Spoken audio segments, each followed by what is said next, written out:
é uma das ruas mais antigas do Cartacho. Quem vinha de Santarém era por aqui que entrava. E era aqui que estavam os edifícios que representavam o poder local. Aqui viviam algumas das famílias mais importantes da então vila. No início da rua está um edifício com uma torre que, em tempos, o seu campanário marcou os ritmos da vivência da população. E foi aqui que esteve instalada a primeira sede da Câmara Municipal do Cartacho e que mais tarde foi também sede da Guarda Nacional Republicana. Nesta rua, em tempos conhecida como Rua Direita, também esteve instalada a Polícia de Segurança Pública.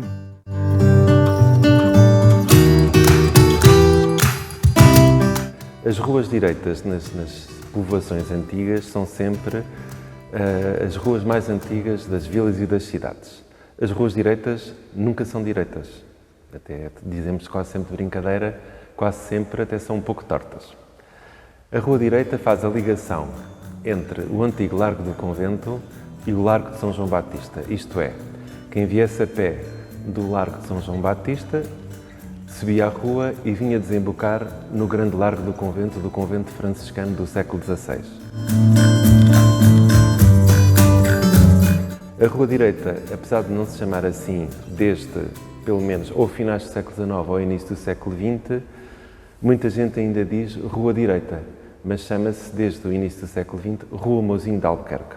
O nome da rua terá sido dado certamente após 1895, ou em finais do século XIX, ao início do século XX, quando um militar, Mouzinho de Albuquerque, numa campanha em Moçambique, a famosa Batalha de Chaimite, capturou o régulo Gungunhana e o trouxe para Portugal.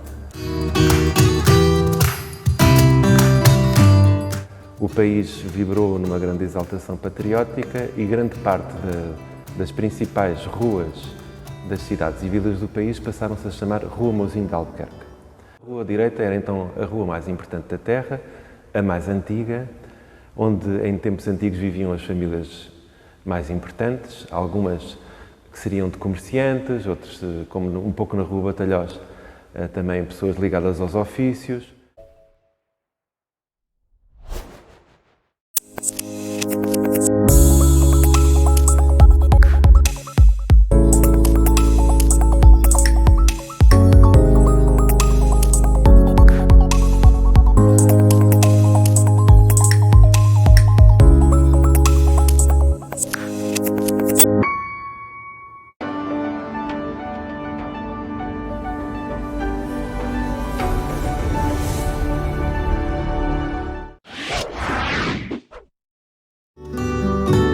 Na Rua Mouzinho de Albuquerque está uma lápide colocada pela Comissão de História Militar em 1931, que marca um dos momentos mais terríveis da história do Cartacho, o período das invasões francesas.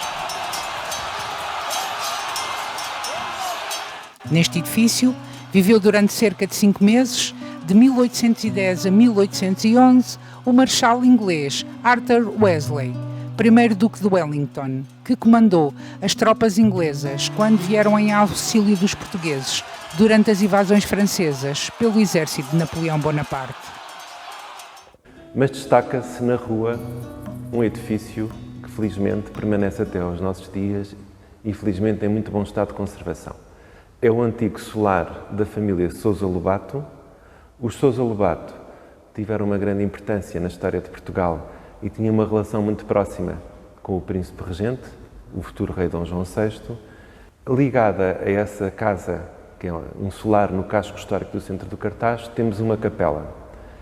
A Capela do Senhor dos Passos, assim conhecida popularmente, e que foi sagrada pelo bispo Dom Ambrósio, o mesmo bispo que consagrou a igreja de São João Batista do Cartacho. Sobre o portal da capela temos um brasão episcopal com as armas dos Carvalhos e dos Costas e com mais duas famílias. A casa, no início do século XIX, em 1810, serviu de quartel-general para o Wellington, Wellington esteve no Cartacho entre novembro de 1810 e março de 1811, portanto, durante cerca de 5 meses. As populações dos arredores, muitas delas, vieram para o Cartacho porque sentiam-se aqui mais protegidas, porque estavam aqui os exércitos ingleses. Com o apoio dos portugueses, entraram depois, como sabemos, em grandes batalhas durante a chamada Guerra Peninsular. O Massena estava instalado em Santarém. Está documentado e sabe-se que houve aqui um pequeno recontro, uma escaramuça, entre as tropas luso-britânicas e as francesas contra o general Massena. Terá sido aproximadamente na zona onde está hoje em dia o Palácio da Justiça do Cartacho. O Cartacho foi das terras da então Extremadura que mais sofreu com as invasões francesas. A primeira, em número de mortes, foi Santarém, mas logo a seguir foi o Cartacho. Sabe-se, e está registado e estudado, e cada vez tem havido mais teses de mestrado e doutoramento sobre este período da nossa história, só no Cartacho estão registados 156 óbitos durante o período das invasões francesas. Pessoas mortas à baioneta, violações, execuções sumárias, todo o tipo de violência física. Também se sabe, e está estudado, que mais de 50% das casas do Cartacho de então ficaram sem portas e janelas. Os franceses retiravam as madeiras dos edifícios porque precisavam de lenha para se aquecer. Armazéns, adegas, cereais, azeite, vinho, os franceses roubavam tudo.